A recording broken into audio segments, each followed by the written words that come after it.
Последние дни, прям, наверное, даже недели, прям очень сильно засел на видос о мотопутешествиях. Прям вот дико мне нравится. Вот, наверное, тот формат, который мне нравился, о чем я говорил, когда даже на машине, помню, в Гамбург ехал, своим ходом, без плана, без ничего. Ты просто берешь и едешь. Да, для этого, конечно, нужно, чтобы были какие-то доходы, условно говоря, пассивные, которые там, ну, типа там, тебе деньги приходят, и ты можешь, условно говоря, ездить, снимать какие-то отели и так далее, без какого-то плана, без ничего.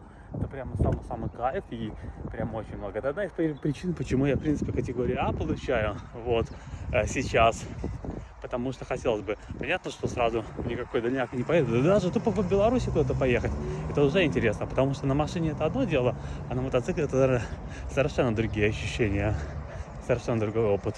У нас началось с канала Ичибуца, это голландская мотопутешественница, а потом я много других чуваков всяких узнал. Из Беларуси есть чувак, там, Андрей Бересневич, он вообще где только не ездил на самом-то деле.